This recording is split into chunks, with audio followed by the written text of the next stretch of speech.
Hello, dear listeners. This Beauty and the Beast double feature is giving me a lot more problems than I care to admit. So for now, this week, you are going to be getting some Beauty and the Beast adjacent outtakes.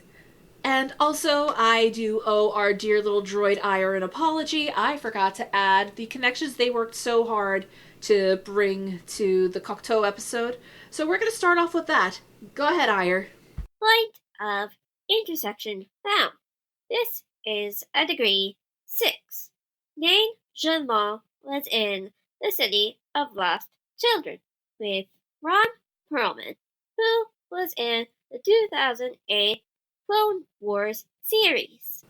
Wow, if I had the nickel for every time Ron Perlman was connected to a Beauty and the Beast, I'd have 2 nickels, which isn't a lot, but it's weird that it happened twice, right?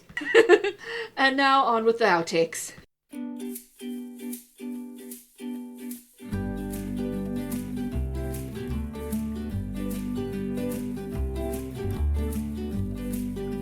Circling back to monster fucking, a criterion... Absolutely.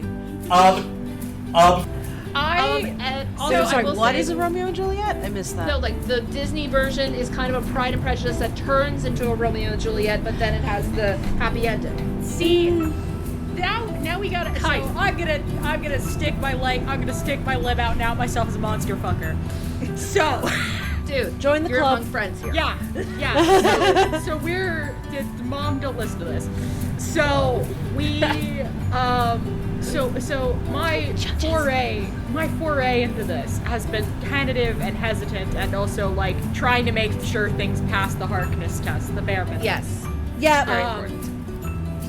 The Harkness criteria are good. Agatha? No. No. Oh, okay. Jack Harkness, Harkness. Torchwood, his particular rules for who and what he does and doesn't fuck. Yes. Basically, everyone involved has to be of age and be able to give consent in. Is a it language intelligent? that is Can it usable. communicate? And is it sexually mature? Exactly. And has it consented? Yes. Because part of the intelligence it has to be developmentally capable of consenting. And it's got to be of age of its own species. Yes. And those are the 3 rules. And a lot of the internet has picked that up to apply to everything, and it's amazing. It's a solid But please go on. So, I can't remember exactly what it was. I think we were talking about his ballets. Yes. I don't know. That class was terrible. Roger Copeland, I curse you.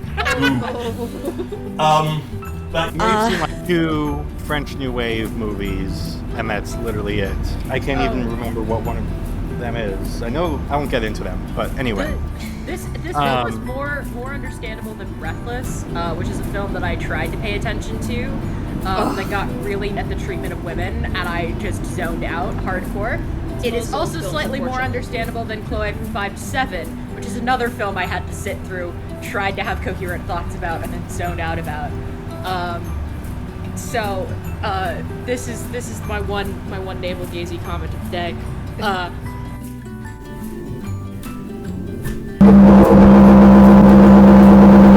What was that?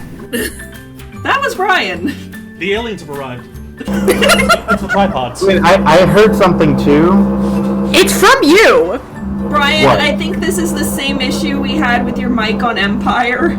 Oh no.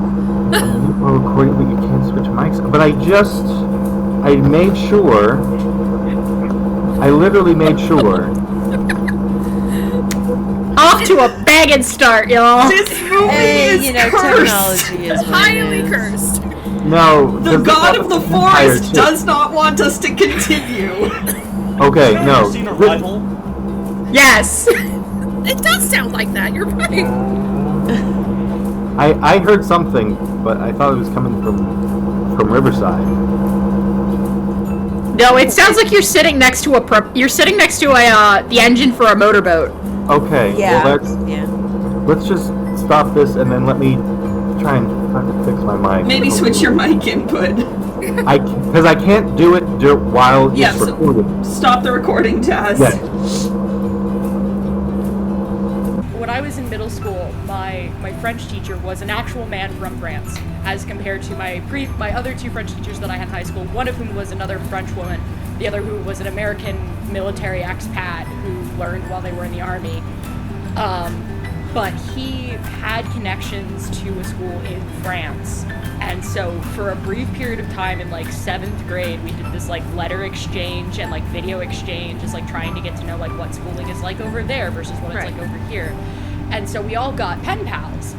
And, you know, in the hopes of improving, like they were trying to improve their English, we're trying to improve our French. Mm-hmm. And so when you were complaining about the handwriting, I was like, no, that's just how French people are taught how to write.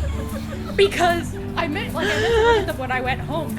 It's all in cursive, and it's all in like your stylized version of cursive, and like their lined paper are like tiny little grid squares as well as being like lined paper.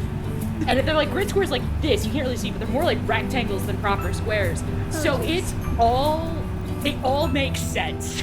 Like Babo. I'm getting lost on all the French names. La Belle. Beaumont. Le Prince de Beaumont. Yeah. Okay. I took Spanish for 7 years. I have no idea what you're talking about, but that's fine.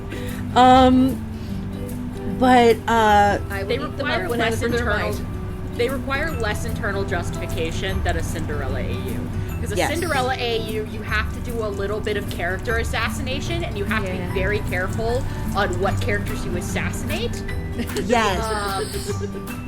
Oh gosh. With Beauty and the Beast, you have a much bigger opportunity to not have to worry about character assassination. You take one tsundere-ish character and make him your beast. Problem solved. It's really all you need. I'm sorry, what's tsundere in French? Je ne sais pas. Okay, good. I was waiting for the grin. That was so great. But Avignon, not his name, but what I'm going to call him, because pronunciation has gone out the window for me. I've been to Avignon. I traded it for rent. Basically, I at some point want the version where, and I was talking to Jazz about this, I want the version, a good version, mind you. I want a good version where the Beast is a vampire. But not like a Twilight vampire. But not a Twilight vampire. I'm talking, like, maybe not, somewhere between Lost Boys and being human. I want. Oh, you want Nick Knight? I've seen. You want Nick Knight? I've seen Nick Knight. That's who you want. Yeah, but like I want Proto Angel. He's the Proto Angel. For those of you who so aren't familiar with Forever stuff from Night, the late 80s. Forever Night is a Toronto cop show that has really weird opinions about sex work, but is a deeply funny take. Considering on... the year it was made, it could have been worse. It could have been worse. It has deeply weird opinions about sex work, but at least it has mostly, like, okay-ish. Nicholas is never the one who has weird opinions about sex work. I'd say, not thinking about it too hard. But don't. Like, it's probably for the best. Yeah, but like there is some level where like he gets the vampire, you know, like sort of maybe wanting to not stop living, but like the transformation in the end not turning out of being a vampire, but turning the human into a vampire. There's your Beauty and the Beast retelling as vampires. I don't know if I would consider that to be a Beauty and the Beast retelling, to be entirely honest. I think it's too far off. I think it spins too far. That's me, personal opinion. Just that it's monster fucking. That's my Don't get me started on the inherently CW all monster version. fucking is just a smidge of a Beauty and the Beast thing. Just a smidge. But anyway. That's fair enough. That's fair enough. Anyway. That's my. I mean, not all of my off-the-cuff. Not all my off-the-cuff ideas. Then we start devolving into like Death and the Maiden and Kilu and Shamha, all good that stuff Lord. that Kyle talks about in the archive. And then we're gonna get lost forever. So not all of my off-the-cuff ideas can be as good as Game of Thrones mermaids from Little Mermaid. That is true. Yes, they did pitch Or that Great in our Little Gatsby is Mermaid a horror episode. movie. Because while I do definitely agree the Beauty and the Beast remake was I actually do think that the smartest things they did were like not trying to fill the plot holes, but actually kind of trying to trying to do something different. I feel like if they had leaned further... Go ahead. I have an entire video that defends the Beauty and the Beast remake. Nice! I appreciated the changes. I get people's gripes with it. Didn't happen for me personally. Like, because she was originally cast in the Warner Brothers one that Guillermo del Toro was going to do, but then the projects, like, merged, which I think was a mistake. But you're right, like, I think the Beauty and the Beast remake is overhated, for sure. Oh, the Beauty and the Beast is, like, Josh Gad was going to be there. He's just currently who we've got in that niche of actor at the moment, for better or for worse. Emma Watson is almost too obvious. Luke Evans, sure. Dan Stevens, I guess. I don't know enough about either of them to have strong opinions about either of their actor talents. They were both very good, honestly. Yeah, like, Luke Evans has actually been a Roger in Rent. I love digging that up. I know really, peak Gaston casting is now Joshua Henry. Oh yeah, obviously. Obviously. And we've gotten sidetracked. And I also, like, at first I was, when he shot the deer, and then the deer turned into his wife. I like the fact that he's got a tail. I just think that's a neat. More monsters need to have tails. Hot take. Fair enough. With his eye area, if they had been a little, I'm gonna say this and y'all are gonna scream at me and I'm gonna scream at myself, but they should have gone with some of the cat's vibe in his makeup for his face. Because if he's gonna be a cat anyway, at least make it so that his face can actually, like, move? But it's like Botox. We will hold to that, Alana. Oh god, you're welcome. Things should have more of a cat's vibe, Alana. Makeup. Yeah. This movie's makeup should have had more of a cat's vibe. Give me context to be embarrassed by. It did need better digital fur technology, that's true. So yeah. Addie seems to be judging you. Hi, Addie. CGI, though, is the slow motion deer turn Yes! That is also very bad! part. Yeah, I think I agree. So melodramatic and overblown. The most disconcerting. Sorry, go ahead. Although we have, at this point, turned that more into a horror movie concept. We have.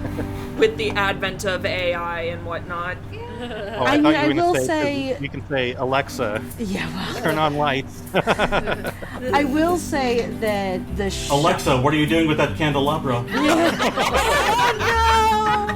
Alexa, I'm so glad that A, I'm on headphones, and B, mine isn't trained to respond to that name. I was gonna say that first shot of the table, when the hand untwists from the candelabra to pour the wine for Belle's father, looked like something out of a horror film for a second before I recalibrated my expectations and reminded myself that that's not what this is. That's not what this is. It's not supposed to be freaky like that. Well, no, but it's still supposed to be freaky, but it's not the same kind of freaky. But it used to. A lot of people will ask, well, why were old fairy tales so gory? And a lot of them serve a purpose, and mostly it's to control women. But there's like a couple things that they took from this movie for the 2017 version. Oh yeah. Namely, when Belle asks her father to bring her a rose. I actually thought that was from the animated one, but it's from the live action. It's actually from the original fairy tale. Yeah. Yeah. Probably. Yeah.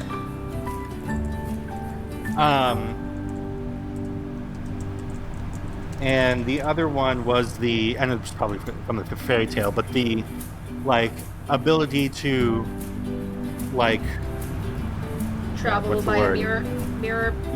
Travel via magical object. The magic travel. Yeah. I think it was originally a ring in the written fairy tale, but the glove and the horse are so redundant.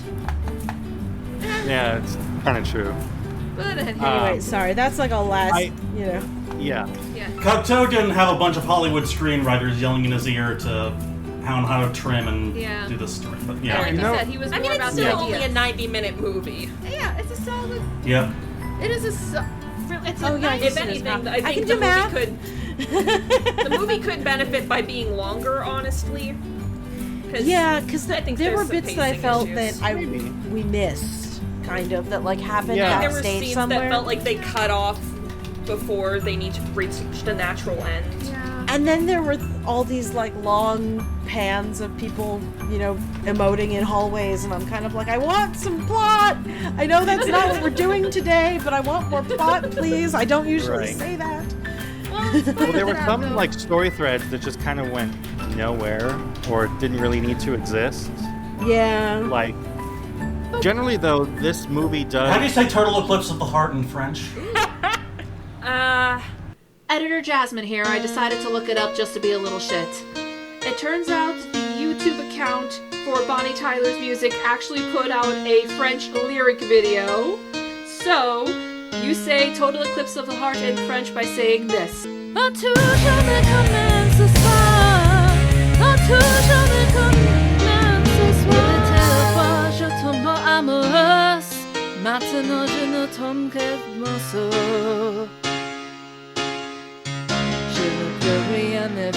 Une eclipse totale. Look, no one's at their best at karaoke night, and also it's been a hot minute since I've taken a French class. Let's get back to the outtakes. Bryan, see! Man, I wish I spoke French, but then I feel like I would be. I don't know. I would become pretentious. You're just saying French. Yeah, exactly. No. We have to remember, there are Quebecois. That's But a different kind of. Anyway. Bryan, were you able to do your intro? Go ahead. Wait, I thought I said it. No. Oh, my name is Bryan. Hi. I was have fun so in focused editing. on what my intro was going to be that I forgot to say my name. I mean, who knows? Maybe the Beast would have had an easier time if he had gone that route. Right? Or maybe it would have made things worse. But anyway, yes. Okay, unless there are any other connections to Beauty and the Beast that we want to get into, let's try to I'll get leave the through. connection I need to say to Ire. Fair enough. Kyle and Alana, we have a little droid character now since there's so much overlap between our podcasts. His name is IER. Their name is IER6C. Shami voices them. It's great. Excellent. There are at Love least Lord. 82 people who have worked on this movie and also worked on a Star Wars. I can believe that. Yeah. Visual effects Studio department, work is baby! studio work. Oh god, am I running out of outtakes that are related to Beauty and the Beast? You know what? Since we brought up Ire, we're just gonna insert the connections for the next episode. Good god. Point of intersection found. This is a degree 5, featuring multiple crew from The Phantom Menace, Revenge of the Sith, the sequel trilogy, Rogue One, Solo, The Mandalorian, The Book of Boba Fett, Obi-Wan Kenobi, Andor, and Ahsoka. For further detail, check out eachretelling.tumblr.com/sibling blogs. And we still have like 11 minutes. Okay, okay, you know what? Fuck it. We're just gonna throw in all of the outtakes for the Little Mermaid episode as well. Because like I said, I'm not done with the 2014 version of La Belle La Bete, and editing is hard. Plus, these outtakes have been in the vault for so long because of the strike, and I just never got around to adding them to another thing, so whatever. This is their time to shine at last. My 6th grade math science teacher, she was math science. We weren't weird that year. My 6th grade math science teacher was like this huge, like, capital D, capital A Disney adult trademark symbol. and she had those. She had like 5 compilation CDs with songs from the various movies, and one of them I think had Le Poisson on it. And it was like pretty much within, I think maybe, because like we'd listen to it while we were doing, work. And it was probably within the first 10 or so tracks, because it's usually as far as we got is like within the first 10. It was not our favorite CD. That was the one that had the run of I'll Make a Man Out of You, Seize the Day, I Won't Say I'm in Love. Banger trio. That compilation CD, because it bangs unironically. And it also had like stuff from the park, so I had like the Color song with Ludwig von Drake, or like the Main Street, just the instrumental for the Main Street Electrical Parade, which we did a whole thing about when we were Woman's Why, indeed. But anyway, I think I did forum posts roleplay for a little bit when I first got into RPing, and then dropped out for eons, and then have moved on to Tumblr and Discord. But I never did the Disney roleplay. I didn't want to be traumatized. That's fair. That's fair. Yeah. But like, there were some choices. There were choices. We're not going to get into how the implications for Finding Nemo there. We're not going to get into that. We really aren't. We don't have time. That's why I like heist movies so much, because you can only do so much to deviate in a heist movie, even at like your most like complicated plot level. You can only do so much to have it still be recognizable as a heist movie. So, or like, no, the other thing I did is that I had a giant I had this like really big book that was like the size of a textbook that was basically the plot of every movie but written out in storybook form. And I read that a good chunk of times when I was a kid, and that had like Sleeping Beauty and I think maybe 101 Dalmatians and a couple of the other Disney movies in it. I think I read that enough times that like it was a case of like, did I read it, did I watch it, or some other secret third option. Like, I straight up, like I mentioned earlier that like Aristocats is like one of my go-to movies when I was a kid. I straight up, if I'm in a Disney park and I see something with all 3 kittens, I will buy it. Like, I found, like, the last time I was in Disney in December, I literally bought a pin, and it's just like a trifold pin of all 3 kittens walking in a line together, because I was just like, you never see merch of the 3 kittens. Or like, they did like the whole like, magic band thing. Truly the most insidious invention that Disney has ever created is the magic band, but I'm also obsessed with it. They did an anniversary magic band for Meet the Robinsons, which is one of the first movies I remember seeing in the theaters. It was like on my own. And it's also just one of my favorite movies. I quote, I have a big head and little arms, and I'm just not sure this plan was well thought out. About once a month.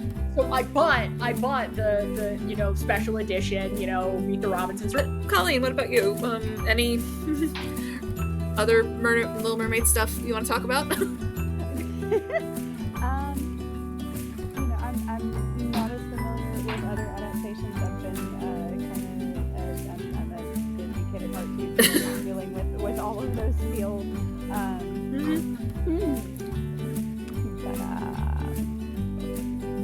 Sorry, I know how to make words. You're fine.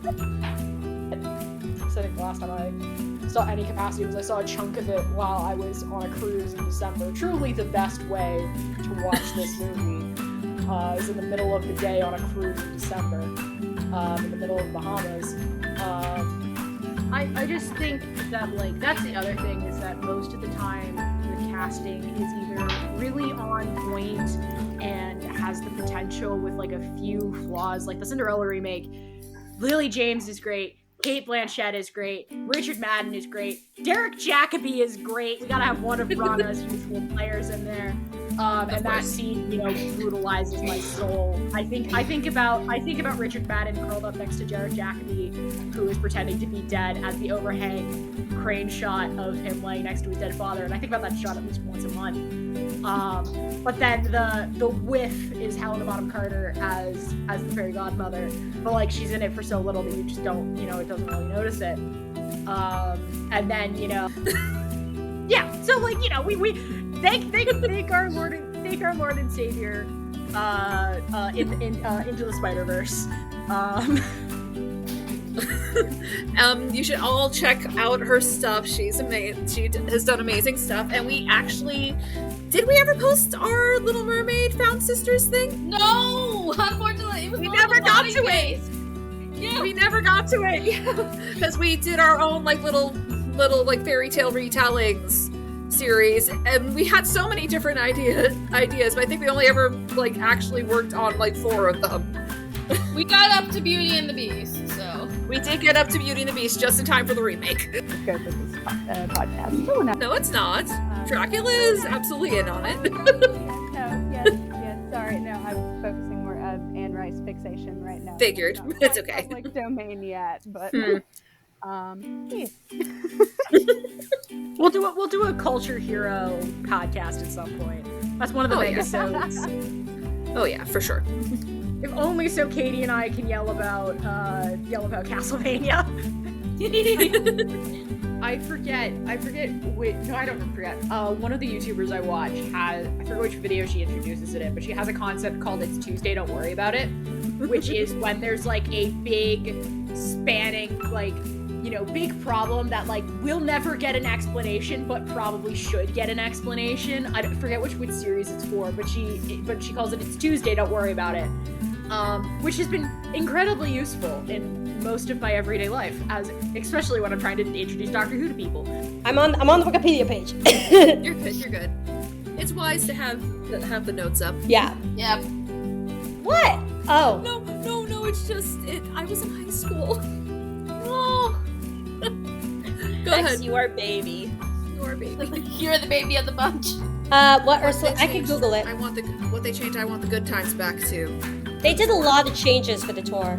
Reminds me of what they did to Frozen. Sam, do you know? I didn't see the tour. I actually only ever saw I saw some footage of the Denver tryout, like before it even got to Broadway. So okay, so let's talk about Halle Berry. Halle Berry. Halle Bailey. People do this all the time. This name was made so many times. Titus Diggs, aka Titus Burgess. Oh, what? You mixed up David and Titus. Yeah, I'm pretty sure it was for Under the Sea. Talk and I'll find the article. But they sang Anything You Could Do. Cool. They sang Anything You Could Do together. And obviously Barbra Streisand is going to take all the impressive singing tricks if you're on the Barbra Streisand album. I think I've grown accustomed to her face in Unexpected Song. Oh. That was great. It's a good album. If we want to talk about the Barbra Streisand album, we could do that in another podcast, though. I did. Agatha Vile, for those of you who don't know, we'll explain Agatha Vile. Agatha Vile is flawless. Yes. No, but the new music for the Broadway show was, of course, written by Alan Menken, and the lyricist was Glenn Slater. Of Tangled, which is a little surprising considering. He also did Gallivant, and he's really funny. Yes. His lyrics are so funny in Gallivant. I joked once on Twitter that Gallivant is what made me forgive him for Love Never Dies, but even then it didn't happen until the second season. Glenn Slater did the lyrics for... Wait, Glenn Slater did the... He did the lyrics for Gallivant, and I guess he name-searched himself for something because he replied to my tweet and said, "Good thing we got that second season." Then I'm like, oh my god, sorry, I am a big fan. He was very nice about that. He did the lyrics for Love Never Dies, though? He sure did. Yeah. This was in his dark era. Like, as good as as his later work has been, I will never forgive him for The Heart Never Lies. The Heart Never Lies, Love Never Dies. What? To find the right composer to fit with him, and the truth is, it was Alan Menken. It was. Their work on Gallivant is fantastic. He also did the lyrics for School of Rock. Now I'm learning things. Ooh, okay, that was... Well, the music is blah, but the lyrics are fun. Oh, the Broadway one, okay. Yeah, the Broadway one. And Sister Act. So he's prolific. Yes, he is. And he's had a steady improvement over the years, and I do appreciate that. And, guys, we forgot about the Part of Your World Part 3 reprise. We haven't gotten there yet. Oh, we haven't gotten there yet? No, Never not mind. yet. Not yet. Yeah, Not so quite. Because like Also, yeah, the trailer came on right before this movie, and I'm just like, oh my god, this looks so cool. The animation gelling is. My friends and I had some discussions about that. Like Herbert said, thank our Lord and Savior into the Spider-Verse. yeah, it is so satisfying to know that Tiana is kicking Song of the South out of Splash Mountain. Yes, there's something very, very cool. Bye-bye. And she has her own series coming up this year, so I know. I'm so excited. I haven't been to Disney since I was like 6, so I don't really know or care about the parks. And the Song of the All South you very do- racist. That's what you need to know. Yes, You actually, do you. In between those movies are Pirates of the Caribbean on Stranger Tides, Into the Woods, which I have opinions on, though that might be more due to script changes. Okay. Mary Poppins Returns, which is good, but I mean, I just don't think 9 is a very good musical. oh, I'm not saying it's good. I'm just that's the last one I remember that he did. What about Chicago? And Chris Pine might be playing the villain. Ooh. Like, come on. Wait, what? What? Yeah, did you Huh? not see the What? trailer? In the trailer, he does have the classic Disney villain green eyes of evil. That's Chris Pine? That's Chris Pine. Pine. Jinx. What if we get a Chris Pine villain song?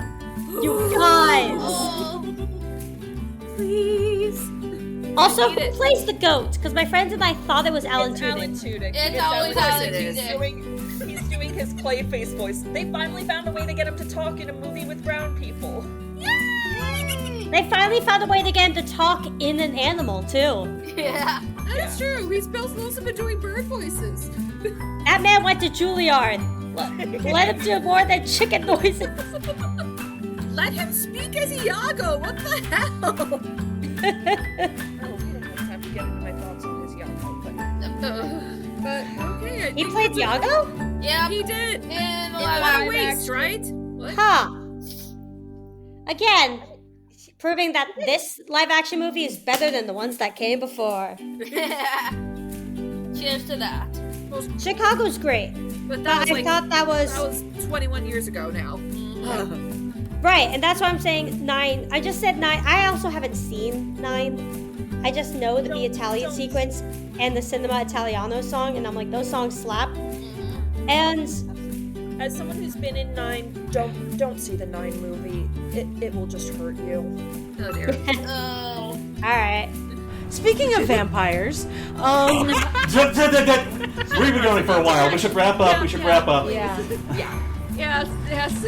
I love you all, but yes. And okay, that feels like that's enough to count for an outtake special. As always, you can find me on Twitter, Tumblr, and TikTok at Faye Riviera, and you can find this podcast on Twitter at IER Podcast.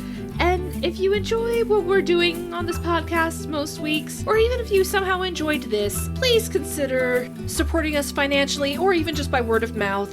Have a nice week, everyone. I will try my very best to have the La Belle La Bete 2014 episode out by next week.